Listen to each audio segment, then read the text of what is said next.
Okay, so the budgets keep building then. If this is the amount of units we expect to produce during each quarter of the year, then we have to get down to what do we expect that to cost us to make this many units. So we'll start off the materials, labor, and overhead budgets with the amount that we expect to produce. All right, so the next budget we look at is the direct materials budget. What's going to cost us in materials in order to produce these amounts of units? And here's the basic formula. The direct material units required for production. So we're going to produce this many total finished goods. How many units of product, of material, do we need to produce that many finished products? So we need X amount of materials to make those products. Then we want to have some extra materials, same as we wanted to have extra finished goods up here. We need some extra materials, and we subtract our beginning materials. We don't need to buy materials that we already have. And that gets us to the required direct materials to be purchased. So we're going to buy things like glass and wood and steel and screws. So this budget will get us to what's it going to cost us to buy the materials we need in order to produce this many units and then some cushion. So this is probably the most complicated budget because it's doing a few different things.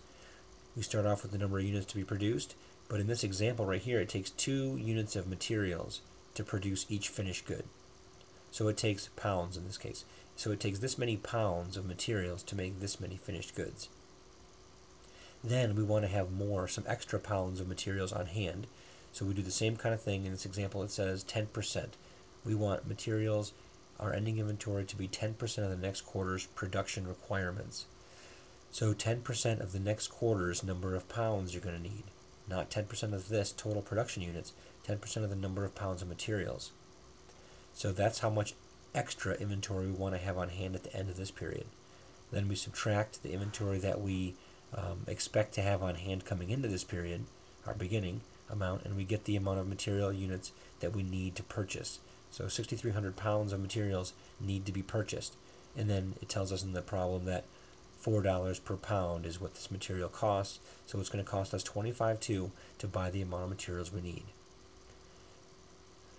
This beginning direct materials amount is that we get this the same way we did before above with the total production, when we were up here.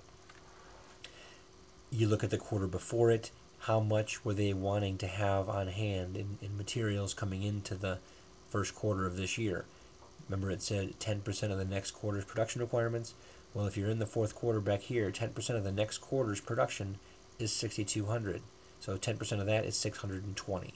So that's the amount of ending inventory that they would want right here in quarter 4 of the year before. So that would be the amount they're expecting to come forward with in quarter 1 of this year. Then we move forward to the labor budget.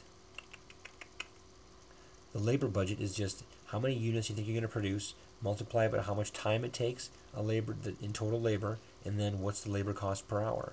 You do that multiplication and you get budgeted labor cost.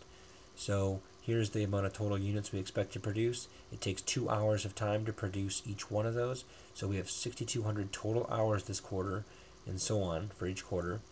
And then $10 an hour is the labor rate. So this is the expected direct labor cost for the period.